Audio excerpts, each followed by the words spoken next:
down on the counter in front of a customer.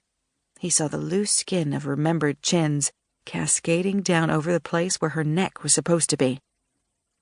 Tommy squinted until Hazel's bright red lips were a blur and her wrinkles disappeared, and he still couldn't see the little girl under all those years. On the other side of the plate glass, Hazel looked up and caught sight of him, and wiggled her fingers, and Tommy waved back, suddenly shy. For all the years of his life, she'd just been old Hazel, with the arms so big they could squeeze the squeaks out of you, and the crazy hair, and the free French fries any time he set foot inside the cafe. But ever since Grandpa Dale had told him the story of how 4 corners became 2, Hazel had seemed like a different person, an exotic and interesting stranger who'd watched her own daddy burn to a cinder. He heard the old Ford pickup when it was still a good quarter-mile behind him, and he trotted his bike onto the shoulder close to the trees and looked around frantically. "Come on, boy! Come on, where are you?"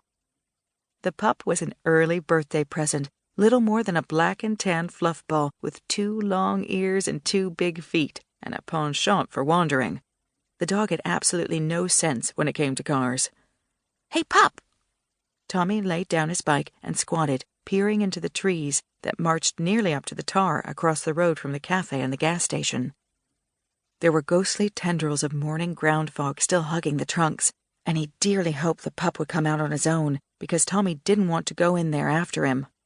It looked like a scene from one of Saturday night's creature features, when mist started floating around crooked graveyard tombstones, and you just knew something bad was coming any minute.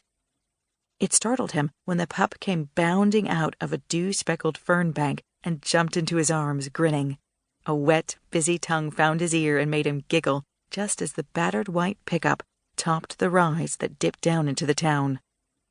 "Hold still, you squirmy worm," he said, as he hugged the pup close to his chest as the truck passed slowly, then turned left into Grandpa Dale's station. Tommy's mom leaned out the passenger window and crooked her finger at him. The pup galumphed after him as Tommy pedaled across the road to the station.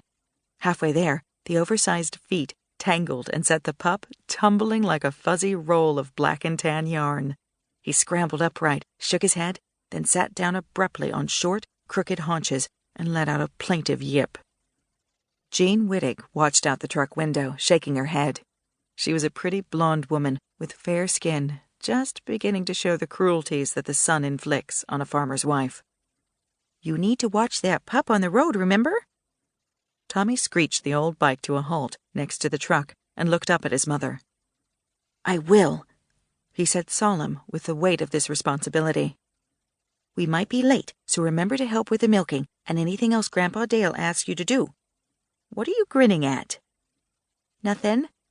"Think we're going birthday shopping, don't you?" "Uh-huh." Harold Wittig leaned forward and peered past his wife out the window at his son, affecting surprise. "Somebody's having a birthday?" Tommy's grin widened. "Hell, we're just going to Fleet Farm to pick up some new parts for that old milker." "Don't say hell in front of the boy, Harold." Harold rolled his eyes and got out of the truck to pump gas. "Here, Tommy." His mother handed him a $1 bill. "Run over to Hazel's and get us 2 donuts for the road, those ones with the jelly filling." "Hey, Mom, did you know that Hazel watched her daddy burn in a big fire a long time ago?" "Oh, Lord, Harold." "Wasn't me. Talk to your dad." Grandpa Dale chose that moment to walk out of the station, and Jean fixed him with a look that made Tommy decide it was a good idea to go get those donuts. The cafe was bustling this morning, with all 3 of the booths and half of the counter stools filled.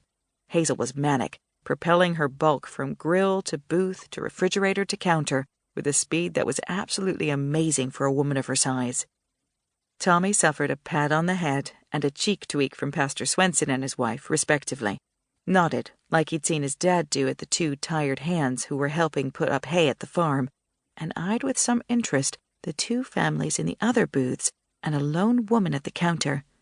Not many strangers found themselves on the mile-long strip of tar that passed through 4 corners as it connected County Road Double P to County Road Double O. And this many at one time was downright unheard of. "Here you go." Hazel distributed 5 plates.